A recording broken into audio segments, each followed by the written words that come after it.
Om Sahana Vavatu Sahanau Bhunaktu Sahaviryam Karavavahai Tejasvinavadhitamastu ma Vidvishavahai. Om Shanti Shanti Shanti.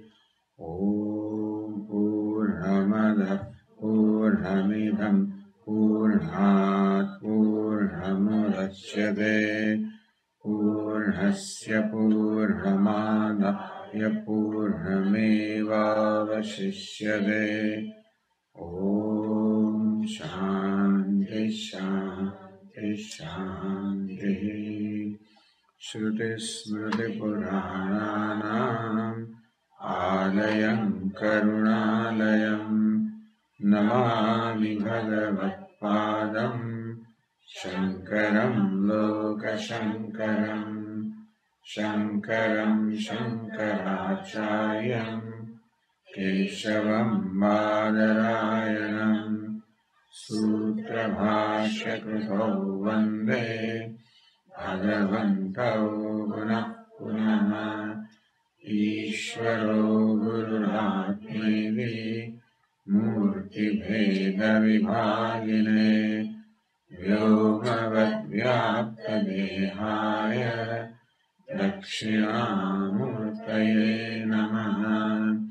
Gukarastvandakaro Vai Rukarastanivartakana Andhakara Nirodhitvad Gururitya Vidhiyate. Sadashiva Samarambham Shankaracharya Madhyamam Asmadacharya Paryantam Vande Guru Paramparam.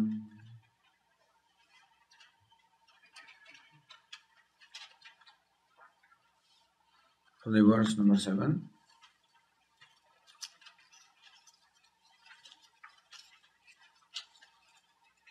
Ajadharaya srotasa samam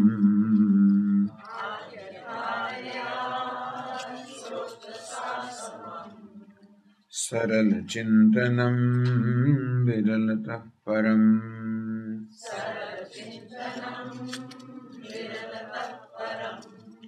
Bheda bhavanat sohamityasau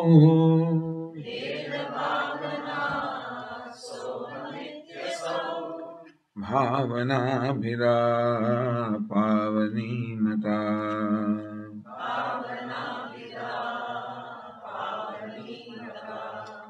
Bhavashunya sad bhavasusthiti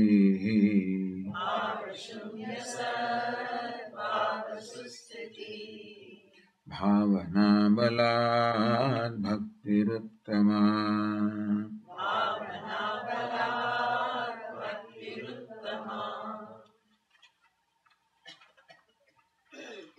Bhavana balat,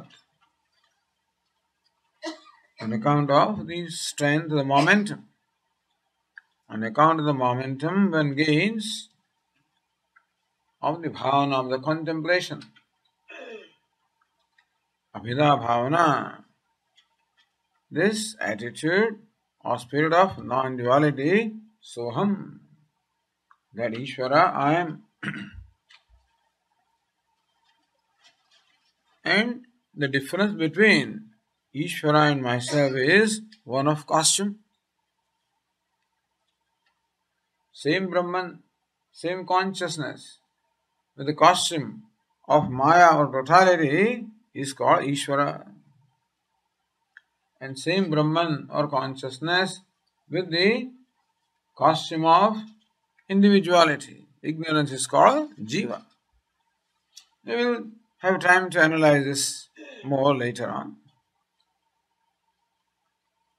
But the point is that what is the essence of the individual, or the truth of the individual, is not this body, not the mind, it is the self, the consciousness. And that is also the truth of Ishvara. What is the truth of a wave is also the truth of ocean, as we discussed in the morning. So it is a matter of withdrawing one's identification with the body-mind sense complex and focusing attention upon oneself as consciousness. It is from that standpoint that it is said Soham. Ishvara, I am. Not I there doesn't mean ahankara or ego. I there means consciousness, which is my true nature. From this standpoint of consciousness, there is no difference between Ishvara and Jiva. So this is this contemplation, also called bhakti. In the Viveka Chudamani, the crest jewel of Viveka or discrimination, Adi Shankaracharya defines bhakti. Viveka Chudamani is a text of Vedanta, pure Vedanta. There also Shankaracharya says, Moksha sadhana samagriyam bhakti reva gariyasi. Of all these sadhanam, the means that we require for moksha liberation, bhakti is the most important. So there Shankaracharya talks about viveka, vairagya, samadhi shatka sampatti, mumukshutvam, what is called sadhana chatushta sampatti, the fourfold qualification. Having described that, then he says, among the means required for moksha, bhakti is the most important. So what is bhakti according to bhakti means devotion. What is bhakti? Use definition. Swaswarupānusandhānam bhaktiritya vidhiyate. Swaswarupānusandhānam anusandhānam. A meditation. Constantly seeing, meditating upon swaswarupa, one's own true nature. And therefore, meditating upon or focusing attention upon one's own true nature, Shankaracharya says, is bhakti. Atma tattvam sandhanam bhakti rityapare jaguhu. Some people say that the Atma tattva, anusandhanam, or meditation upon the truth of oneself. So that is the definition of bhakti accepted. Soham. That contemplation, the constant meditation upon Soham, that I am, is explained as bhakti or devotion by Ramana Maharshi. Inasmuch as the spirit of devotion is one of love or one of offering, one of surrendering. And therefore, in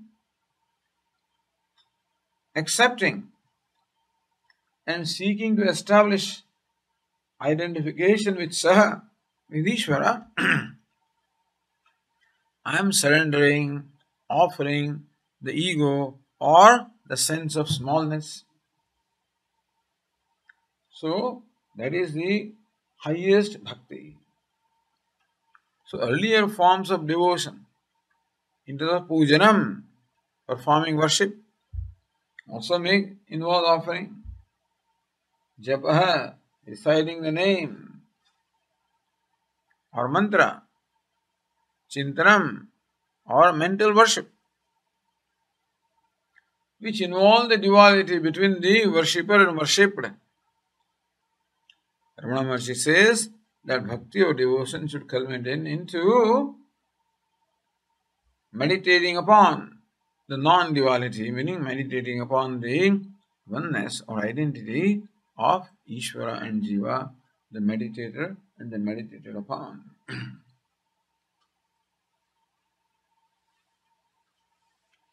As a result, Bhava Shunya Sat Bhava Susthiti is Susthiti, abidance in one's own self. Sadbhava Susthiti, Bhava Shunya, free from the duality of the meditator and the meditated. That is, that abidance in the non-duality is the highest form of devotion. The idea is that this ultimately spiritual practice culminates into that. So spiritual practice in the form of bhakti or devotion as described here culminates into the abidance in one's own nature. Now, concluding this topic of bhakti, in the next verse, Ramana Maharshi says, Hrusthale mana swasthata kriya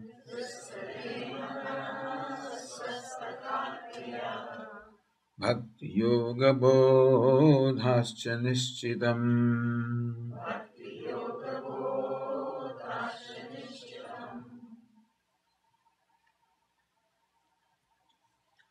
Hrusthale mana swasthata. Hrusthale, Hrut means heart. In the heart, in the place of the heart. Manaswasthata. Manasaha swasthata. The abiding, swasthata, the abiding. Manasa of the mind. The abiding of the mind in the heart. Now, what is meant by the word Hrut, which means heart? Well, a simple interpretation can be, it is this physical heart which is presented here as the focus of concentration. Because heart is said to be the seat of the mind. And therefore, the mind coming back to its own seat. So mind is extrovert. Normally, extrovert means the mind is running out into the objects and things of the world. Because mind, as we said, is seeking pleasure, gratification. And all that the mind knows so far is that it is the objects of the pleasure, or objects of the world, which give me happiness or pleasure or satisfaction. With this conclusion, the mind is always running out. And therefore, one cannot experience or appreciate one's own nature because the self is in here and the mind is always out there. Therefore, the main spiritual practice involves bringing the mind and making it inward looking. Kathopanishad says, Paranchakhani Vyatuna Swambhu. Swambhu, the Lord, made the sense organs in the mind extrovert. Tasmat Parang Pashyati. Therefore, a person always looks out, never at one's own self. Thus, we are born with this tendency always to look out, for seeking pleasure, for seeking security, never to look at one's own self. So thus, the flow of mind can be compared to the flow of river. The heart is considered to be the seat of the mind, and from there, the mind flows out through the apertures of the sense organs. We have 5 sense organs of perception. The faculty of hearing, faculty of touch, faculty that is sight, taste and smell.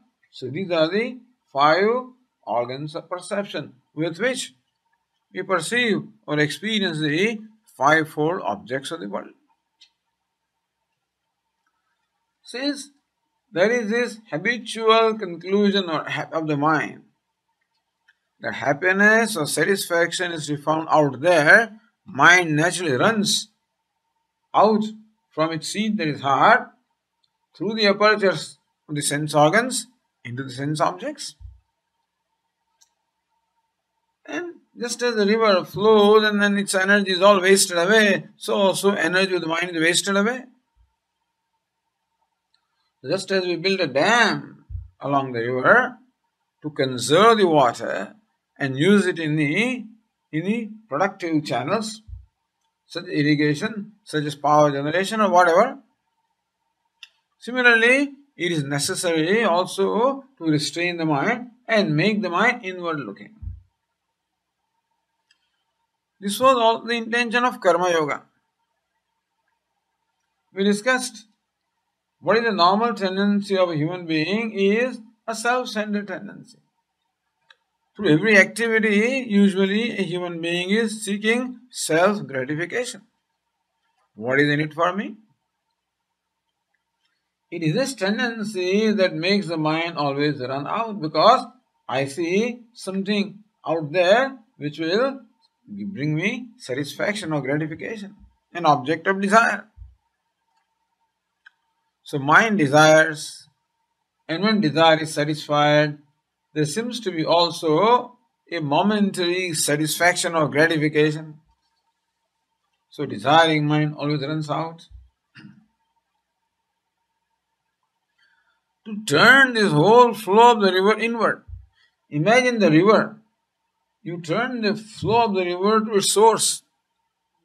How difficult the task would be. Can you imagine? The river is naturally flowing down. To make the river flow towards its own source, so also the river of the mind is flowing out. And we have to reverse that flow of the mind towards its own source, which is heart. And therefore, all this practice is like Karma Yoga, which teaches us to perform action selflessly, not as a consumer or a grabber, but as a contributor or as a giver. Actions are to be not self-centered but other-centered. This is reversing the tendency. Self-centeredness brings about extrovertedness. Other-centeredness, which is opposite of that, will bring about inwardness. Thus, by changing the attitude of the mind, one kind of attitude makes the mind extrovert, other kind of attitude makes the mind introvert. So that is how the knowledge takes place. As Kathopanishad says, Kaschid dhiraha pratyagatmanamakshat avurta chakshuhu amrutattvam Kaschid dhiraha, some rare discriminating person. Amrutattvam desiring immortality, desiring limitlessness, and recognizing that there is no limitlessness out there. Immortality or limitlessness is to be discovered as one's own self. Avruta chakshuhu, with that understanding, he completely turned his eyes inward, meaning he turned his mind inward. This turning mind inward, this is the sadhana, this is the spiritual practice. Karma yoga is the means of that. Also bhakti, yoga, all of these.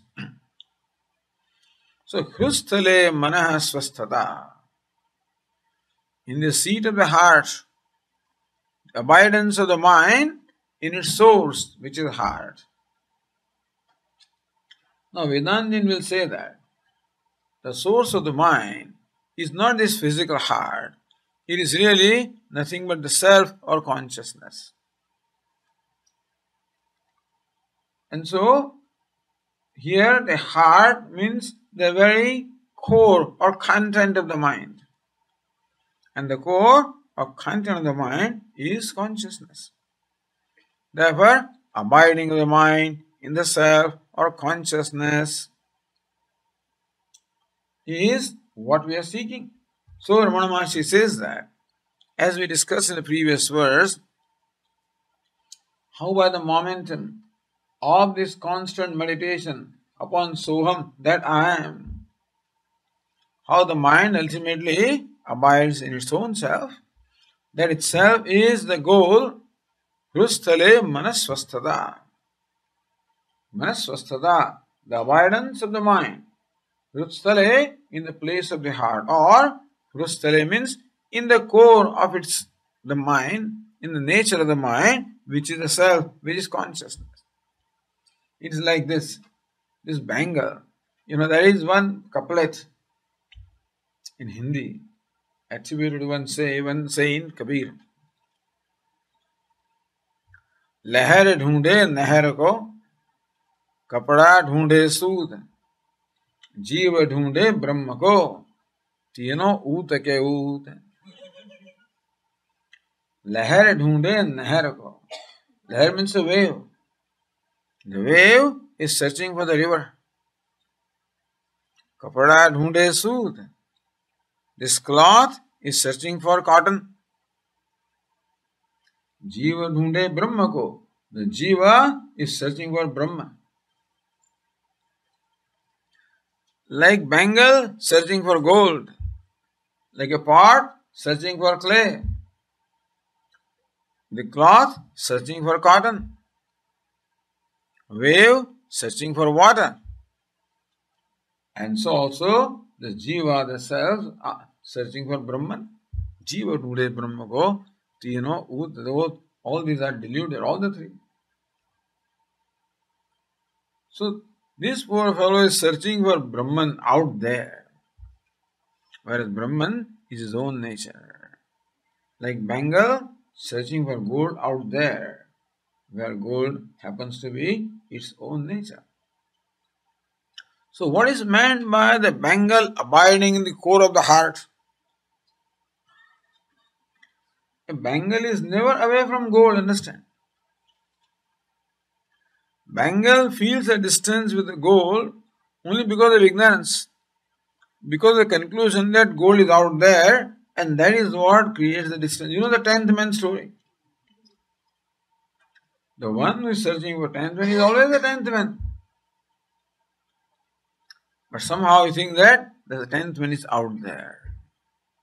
So also the Jiva, the individual self, is thinking that Brahman or God or limitlessness is out there and is searching for there. Thus reversing this whole process. Through Karma Yoga, through Bhakti, so Kriya, Bhakti Yoga Bodhascha Nishchitam. With this Karma Yoga, it is Bhakti. Yoga means Patanjali Yoga, or Bodha means knowledge. The purpose of all of this is to make the mind abide in its own nature. The mind is never away from consciousness. Just as an ornament is never away from gold, just as a wave is never away from water, so also the mind is never away from consciousness. Because water is the very content of the nature of the wave. How can the wave be away from water? Only the distance is created by ignorance. And so also, consciousness is the very content of the mind. Therefore, mind is never away from consciousness. It is not that you have to do something to bring the mind to consciousness, like bringing the ornament to gold. But what is meant is that the mind is running out there because of its wrong conception, never to bring the mind inward looking and make it abiding in its own nature, which is self, which is consciousness. Bhakti Yoga Bodhascha Nishchitam, and that is Bhakti, Yoga, Bodha, Kriya. Bhakti, Yoga, Kriya means Karma Yoga. Bhakti is Bhakti of the devotion that was just described. Yoga means the Patanjali Yoga. Yoga means the restraint of the mind, which will describe subsequently. Bodha means the knowledge, meaning the listening, Shravanam, and inquiry into the nature of the self. All these four have this one objective, and that is the abidance of the mind in its true nature. As I said, the Vedantin does not accept this. Vedantin says that knowledge is the only means for moksha. What is moksha? Moksha is discovering the fact that I am limitless. But limitlessness happens to be my nature. The only thing that deprives me of the limitlessness is ignorance. And therefore, ignorance has to go, then alone I can own up my true nature. No activity can do that. All of you know the 10th man story, isn't it? The only way that the 10th man can be found is only by knowledge that I am 10th man. And how does the knowledge come? When somebody teaches him, somebody draws his attention, hey, you are the 10th man. Because what was depriving him of the 10th man was only ignorance. So any amount of pranayama, any amount of worship, any amount of activity or control of mind, none of them will result into the discovery of 10th man. Vedanta says that this is the case of attainment of what is already attained. 10th man is already attained. And so, karma or action is a means of attaining what is not attained. Knowledge is the means of attaining what is already attained. Karma or the action is the means of bringing to me what I don't have. Whereas knowledge, by removing ignorance, enables me to see what I already am. Thus, as far as Vedanta is concerned, nothing other than knowledge, self-knowledge, can be the means of moksha. Then, what is the role of Karma Yoga, Bhakti, Patanjali Yoga? All of they are means for preparing the mind. So, Karma Yoga, meaning performing karma with an attitude of devotion or worship to the Lord, makes the mind free from raga dvesha, likes and dislikes, is the means of purification of mind. What does the meditation do? It brings about the chitta nishalyam, the concentration of mind, which is the preparation required for the knowledge to take place. Thus Vedanta says that all these are means of knowledge. But some people believe like this, that there are many paths to achieve the same goal. Karma is one path, bhakti is another path, yoga means restraining the mind is the third path, and knowledge is the fourth path. Many paths. So I'm just telling you what is our position, is that there are no paths. There cannot be path for finding the 10th man. There is no path because he is the 10th man. Only thing that is depriving him of the benefit of the 10th man is ignorance. And as long as ignorance is there, he can never see himself as 10th man, regardless of what practices he does.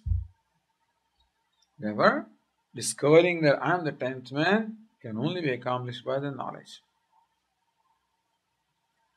But here, there seems to be a belief that when the mind abides in the heart, automatically knowledge takes place. So whether knowledge takes place only as a result of this inquiry, vichara, vasu siddhir vicharena na kinchit karma koti mehi. Again, Viveka Chudamani says that by karma we can only gain the purification of mind, but as far as the moksha is concerned, or as far as the self-knowledge is concerned, it can only be through the vichara. Vichara means a deliberation upon the statements of the Upanishads. So with this verse, Ramana Maharshi concludes his discussion of bhakti. And from the description, it looks Hrustale manasvastada. Abidance of the mind in the heart, in the place of the heart, is Kriya, Bhakti, Yoga, Bodha. Is the Karma Yoga, Bhakti, Yoga, and knowledge. Nishchitam, this is Nishchitam, meaning this is the confirmed view of the scriptures. So, having concluded the discussion on Bhakti, now the Maharshi takes up the discussion on yoga. Which yoga? Patanjali yoga. What is yoga? Yoga is Chitta Vritti Nirodha. Yoga Chitta Vritti Nirodha. The word yoga is a technical word and defined in the Yoga Shastra as Nirodha, stoppage. Chitta Vritti Nirodha, stoppage of all thoughts. So therefore you must have heard this very often. What is meditation? Thoughtlessness. And what happens when the mind becomes devoid of all the thoughts? That's called samadhi. Asamprajnata samadhi. Or nirvikalpa samadhi. What happens? Tada drashtuhu sarupe avasthanam. When the mind is devoid of all the thoughts, then this drashta, the seer, abides in his own self. Drashtuhu, of the drashta. Swarupe avasthanam, abidance in his own nature. Meaning that Yoga Shastra appears to tell us that the mind, if all the thoughts are stopped in the mind, automatically self-knowledge takes place. So now the next section is the section on yoga.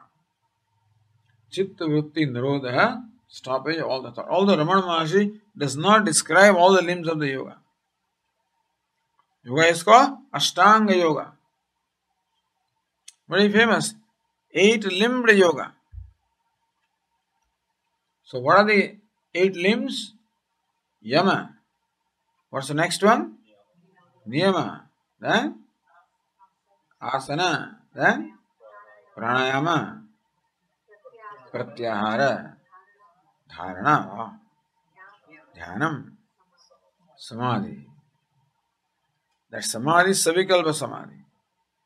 These 8 are the means of nirvikalpa. Yoga is nirvikalpa samadhi, or they call it asamprajnata samadhi.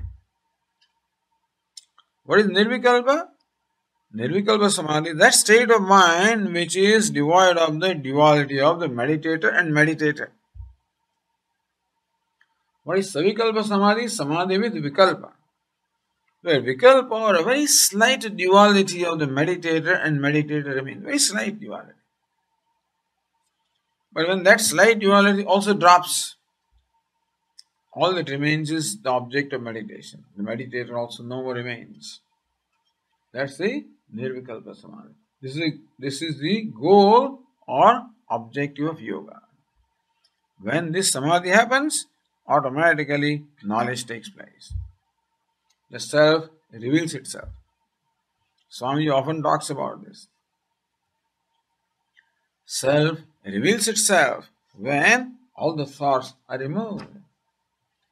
It is like saying that the water reveals itself when all the waves subside. So this one says the self reveals itself when all the thoughts have subsided. Which is like saying water reveals itself when all the waves have subsided. Is it not so? Water reveals itself when there are no waves. Is it not so? Or even when the waves are there, what is that? It's nothing but water. Meaning that water is always revealed. Because without water the waves cannot be. It is a matter of recognition that this is water. That even when the waves are, what really is nothing but water. A wave is nothing but water. Take away the water from the wave, nothing remains there. Therefore, you need not have to wait for subsiding of all the waves for discovering water. You analyze what a wave is and you see that it is water. So that analysis is called vichara. So Vedanta says it is vichara, an inquiry, a deliberation. That's what is the means of knowledge. So knowledge cannot itself take place. Knowledge can take place only when you deliberate upon the nature of something. What's the nature of self? Who am I? Not that asking the question, who am I, means that is the subject matter of the Upanishads or the Vedanta. So what does Vedanta say? Tattvamasi, that thou art. Vedanta simply means one statement, that's all. That thou art. That's Vedanta. You are Brahman. I am Brahman. Everything else in the Upanishad is merely avantar vakya, meaning is meant for all explaining this vakya. And therefore, what the Vedantic teacher does is unfolds the meaning of the statement, you are Brahman, or what is Brahman, what is Ishvara. That's the statement. So that process of deliberation upon this statement is called vichara. What is vichara? Vichara is deliberation upon this statement. What is meant by I am Brahman?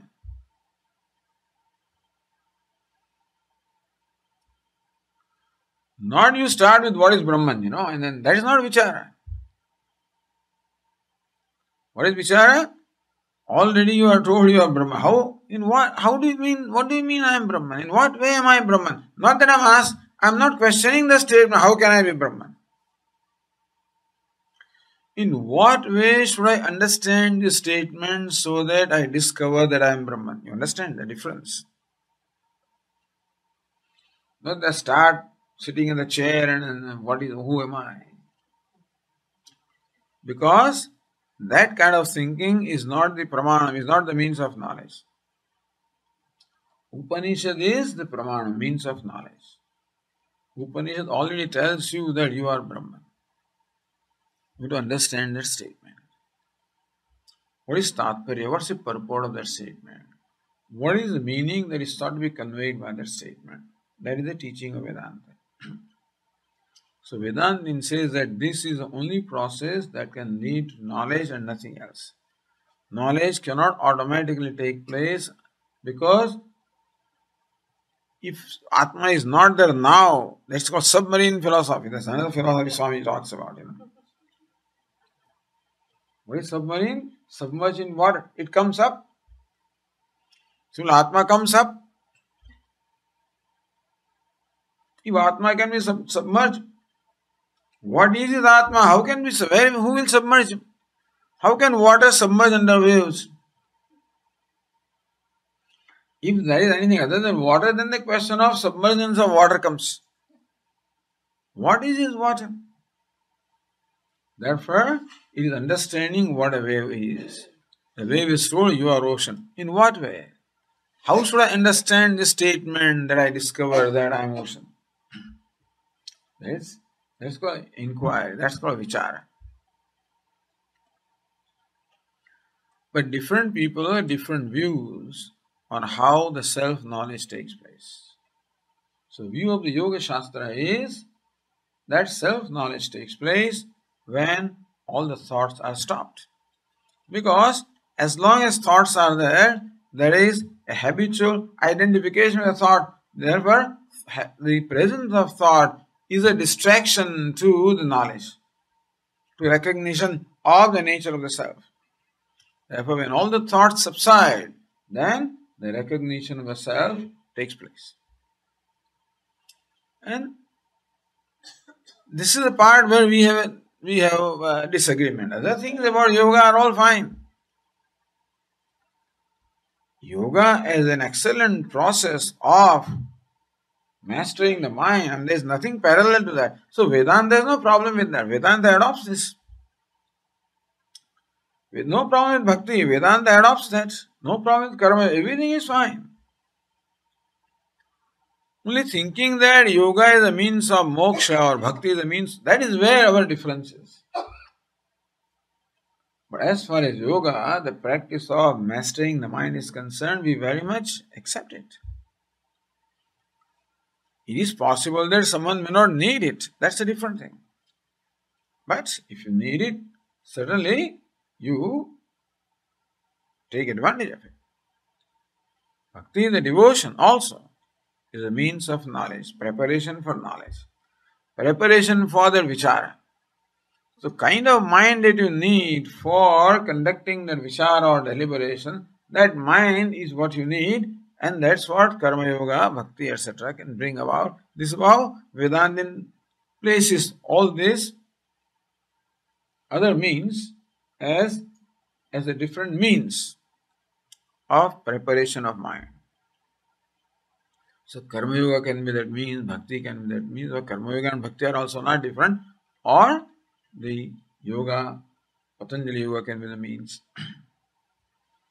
So here, Ramana Maharshi talks about one limb of Ashtanga yoga, pranayama, means the whole yoga.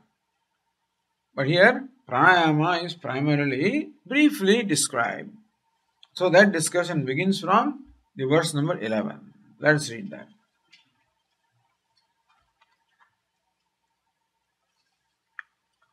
Vayurodhana liyate manah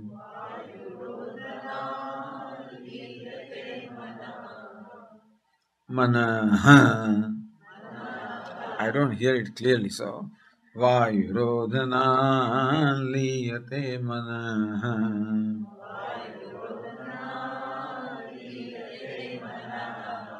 Jal, somehow, poor that Visarga, is not given its due. Jal pakshivad rodha sadhanam.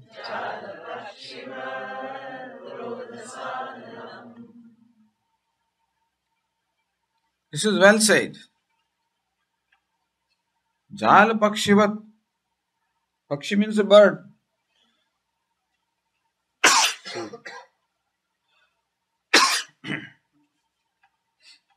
And jala means a net. So how you catch a bird with a net? Rodha sadhanam. Sadhanam means means. And rodha means catching or controlling or restraining.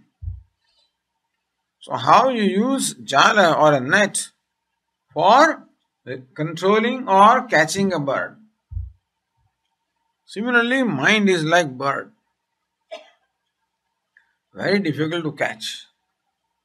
Very difficult to control.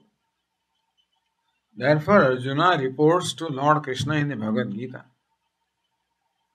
Chanchalam hi manah Krishna pramati balavadridham. Hey Krishna, oh Lord Krishna, chanchalam hi manah. I find that my mind is chanchalam, restless. Pramati, turbulent.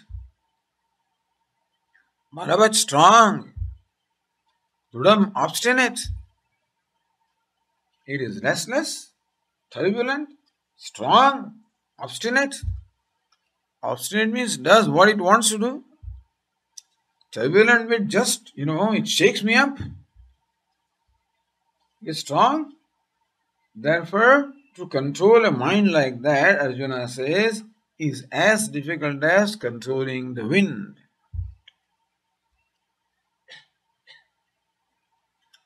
So there must be a way of doing it. Therefore, the mind is compared here with a bird. How you can't catch a bird with your hand. Similarly also, you cannot control the mind with any means other than an appropriate means. So, Vayu Rodhanat. Rodhanam means restraining. Vayu means air or breath. Vayu Rodhanat, by restraining the breath. Liyate manah. Liyate is absorbed. Manah, the mind, by the restraining of the breath, the mind becomes absorbed. So what is laya? Laya is absorption of the mind. Our familiar experience of laya is sleep. So sleep is where the mind gets resolved. We do not want that kind of laya. But sleep is a good example of what is meant by laya, means resolving. Srishti, sthiti, laya. Srishti means creation. Sthiti means sustenance. Laya means going back to its source. So a pot is created from clay, that is called srishti. Pot is sustained by clay, that's called sthiti. And pot, when is broken, breaks, goes back to clay, it's called laya. The effect merging, laya means merger. Effect merging back into its cause is called laya. Effect emerges from the cause, just as a pot emerges from clay. Effect is sustained by the cause, just as the pot is sustained by the clay. Effect merges back into cause, just as the pot merges back into clay. That merger of the effect into the cause is called laya. So mind also merges into its cause. In deep sleep, the mind merges into ignorance, its cause. And that state is called laya. But in ignorance, in deep sleep, there is the darkness of ignorance. And therefore, we are not aware, or we do not have the fruit of mind's merging.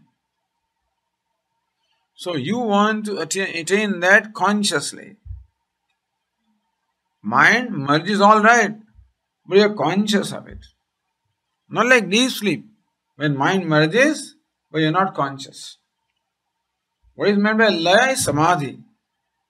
Absorption or samadhi is a conscious state of the merger of the mind.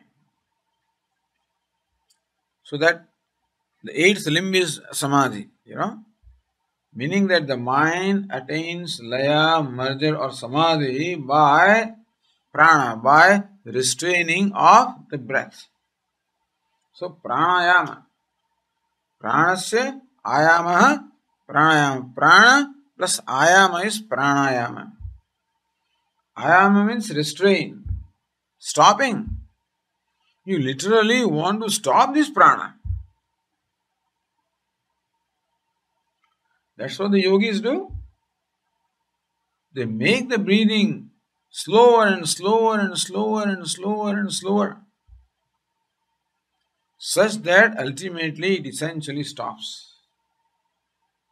A very subtle kind of breathing is going on, they say. Not through the nostril, through your sushumna nadi, at the base, there is this nerve called sushumna. Through that, a very subtle movement takes place, which is enough to sustain the life of a yogi who is completely resolved, his mind is completely resolved.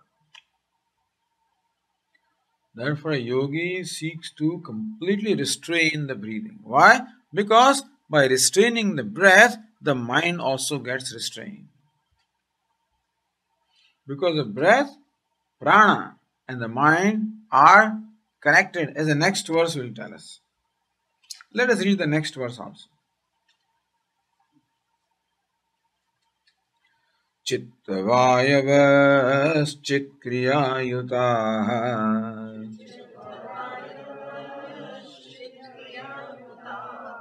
Shakhayordvayi Shaktimulaka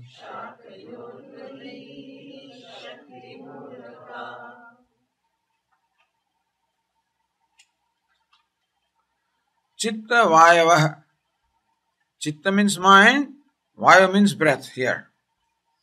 Chitta Vayava means the mind and the breath. Chit Kriya Yutaha.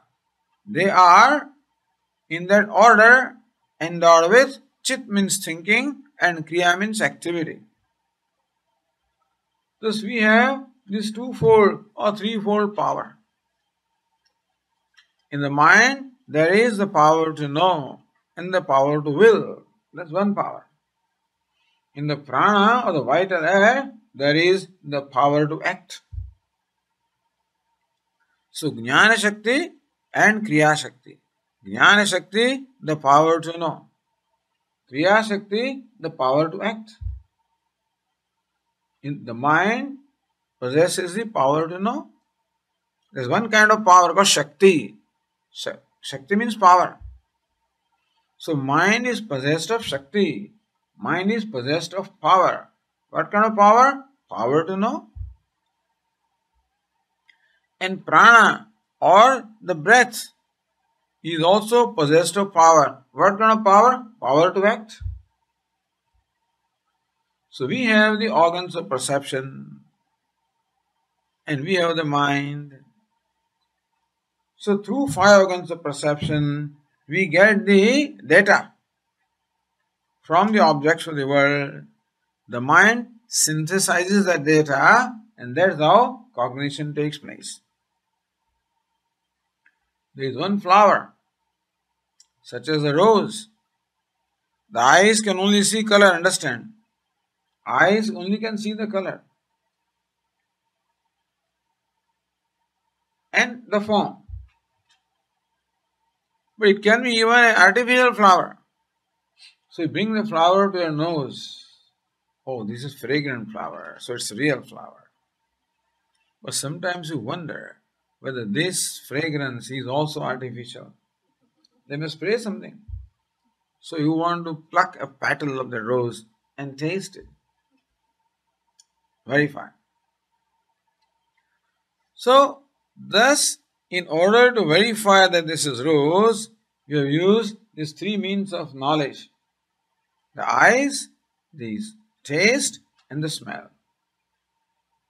Now, tongue does not say this is rose. It says this is the taste. Nose does not say this is rose. It says this is smell. Eyes do not say this is rose. It says this is color and form. Then what determines this is rose? The mind determines. It synthesizes all this information and comes to this understanding that this is rose, which involves prior memory. If I have never seen a rose in the past, I will not be able to conclude that this is rose. But I have experienced roses in the past. I know what are the common characteristics of rose.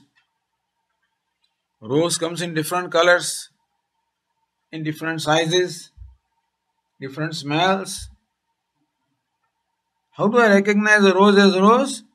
I recognize that this object possesses roseness.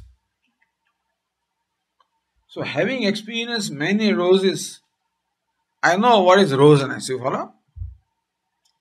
Having experienced many parts, I know what is partness. So therefore, by synthesizing the information through various sense organs, the mind recognizes that this object possesses roseness. And therefore, it concludes this is a rose. So mind is required for the perception or cognition to take place. Thus, mind has this power of knowledge.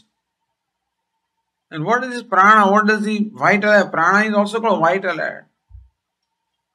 This prana or the vital has a 5-fold expression in our body. It's called prana, apana, vyana, udana, samana. The outgoing breath is called prana. The incoming breath is called apana. The breath responsible for the circulation is called vyana. The breath responsible for the faculty responsible for upward movement like vomiting, etc. is udana. And the faculty responsible for digestion is called samana. All these physiological functions are performed by prana, by vital air. Also, that which imparts the strength to the organs of action. Also prana. That which imparts strength to the body, organs of action, organs of perception. There's the prana. So it is when the prana is strong, we can see well, we can hear well, we can taste well, we can smell well. As the age advances, the prana becomes weak. Slowly, who is there? What did you say?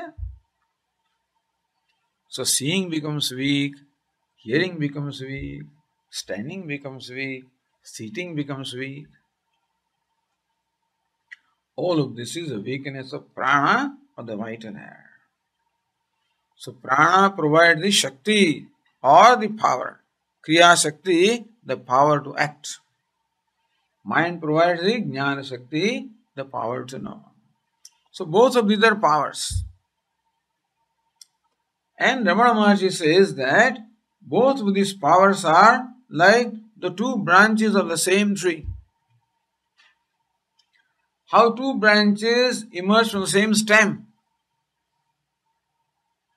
So if the branches are emerging like that, then it is possible that when you shake one branch, the other branch also will get shaken because it is connected. So if you want to shake the branch which you cannot reach, you take a branch which is connected to that which you can reach and you shake. That's how you can shake the branch that you cannot reach. So prana, the breath, is within our reach. It is something gross and something which we can control. The mind is subtle, something that we cannot control. So mind is one branch of the power, the knowledge branch. The prana is other branch of the shakti, of power. The kriya shakti, the power to act. Therefore, these two are like the two branches emerging from the same stem. Therefore, by controlling one branch, you can control the other branch. Thus, by controlling prana or the breath, you can control the mind. This is the idea. Very intelligent. That's why we begin with body, asana. Then go to prana, pranayam, the subtler. Then go to mind, even subtler. Swasana, pranayama, then comes dharana. Dharana, concentration, dhyana, meditation, samadhi, absorption.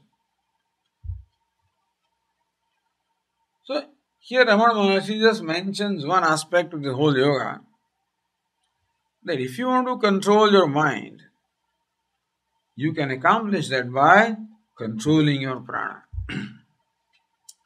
The movement of prana and movement of mind or thoughts are in a way connected. Therefore, by controlling the movement of prana or the breath, you can control the movement of thought. When we are excited, breathing heavily, you find the mind also becomes excited. So when the mind starts, mind is excited, breathing becomes excited. Breathing excited, mind also becomes excited. Thus the breathing and the thought thinking, they are connected. Therefore, by controlling one, you can control the other. By controlling prana, which is easier to control because we have the will to restrain the prana. We cannot control the mind, it is not in our control. Therefore, Yoga Shastra prescribes this whole method of pranayama, of restraining the breath. Breath has a certain natural movement, natural rhythm. They say that under normal conditions, the breath emerges from the heart, goes out up to the distance of 12 fingers. If you have a little cotton thing, then you can, and you hold it before your nose, you know how long the breath is coming out. So, from here to there. up to 12 inches or something like that. Let us put it this way. That's a normal movement. What you do is you interfere with that prana and not allow this breath to have its natural rhythm. You impose your own desired rhythm. Meaning that you do not allow the breath to go out at the speed at which it wants. You restrain the breathing out. You restrain the breathing in. You stop it. Thus, three fundamental pranayama is there. When you fill the lungs with the incoming breath, the lungs are filled, it is called puraka. Puraka means filling. When you breathe out, the lungs are emptied, that is called rechaka, emptying out. Now, if you breathe in and hold the breath there, not allow it to go out, hold it there, it is called kumbhaka, holding. So kumbhaka or holding can be two ways. The breath comes in, you hold it there. Breath goes out, you hold it there also. So antar kumbhaka, inner kumbhaka, bahya kumbhaka, external kumbhaka. All for our general information.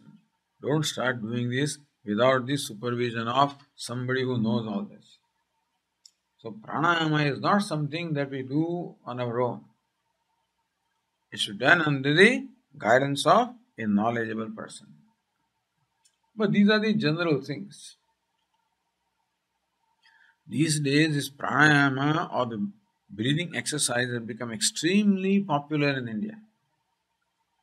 One Swami has made it extremely popular. So hundreds of thousands of people are doing pranayama today. Kapara bhati. Anulom vilom. No restraining there, But just restraining in that you do slowly. You fill up. You breathe in, fill up your lungs, breathe out, empty the lungs. Breathe into one nostril, fill up the lungs, breathe out the other nostril. Then breathe in through that nostril, fill up the lungs, breathe out through this. It's called anuloma viloma. Or your diaphragm is there. So one quick movement of diaphragm brings out the breath. So let the breath come out through the nose. That's called kapalabhati. Because that breathing strikes and affects the whole area of kapala or all our head and also the,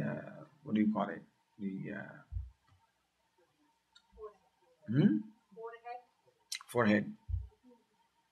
Kapalabhati. If you do it long enough, then there will be shine, on your forehead. Kapalabhati. Bhastrika. Bhastrika is, what do you call it that? Bellows, right. So your lungs are like bellows. So you fill up the lungs, empty the lungs. Like bellow is filled up, emptied. It's called Bhastrika. Brahmari. So these different simple pranayamas is what they are teaching.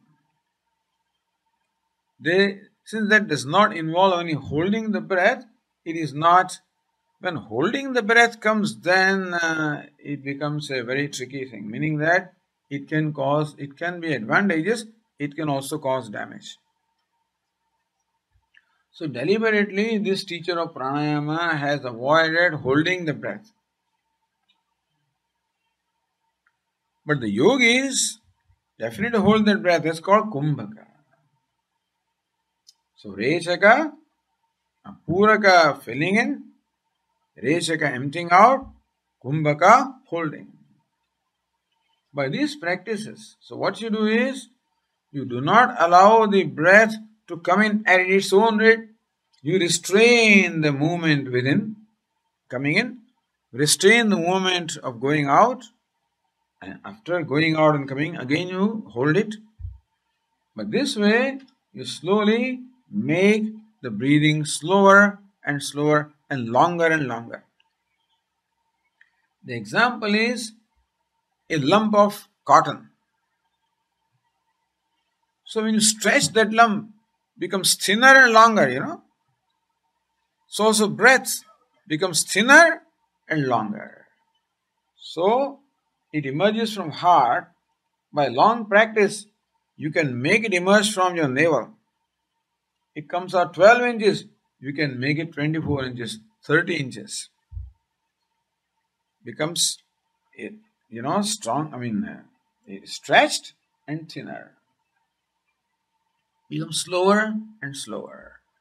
As the movement of the breath becomes slower, the movement of thought also becomes slower. Because they are connected. Shakayordvai Shakti Mulaka, both prana and the mind, both of them have their root in one Shakti, one power. Call it Maya, call it primordial power. From this both, so that's how Upanishads describe. How Maetasma Jayate Prana Manas Sarvendriyani cha. From this is born the prana and mana, etc., the mind. So since they have the same source, therefore, by controlling one, you can control the other. By slowing down one, you slow down the other. By stopping one, you stop the other. So Yoga Shastra basically seeks to completely stop the mind. And that can be done by stopping the breath. Long practice. Yoga, Chitta Vritti Nirodha, complete stoppage of thoughts is called yoga. So Ramana Maharshi says, Vayorodhanat, by restraining Vayu or the breath, Liyate Manaha, you restrain the mind to such an extent that ultimately the mind gets absorbed. You reach the state of Samadhi. Jala Pakshivat Rodha Sadhanam, just as a net is a means of restraining or catching a bird, so also the prana or the breath becomes a means of restraining the mind. But the mind is compared to a bird. And how? You cannot catch a bird. So you need a trick. That's a net. Similarly, you can't control the mind directly. Therefore, you use this trick of controlling it through the breath.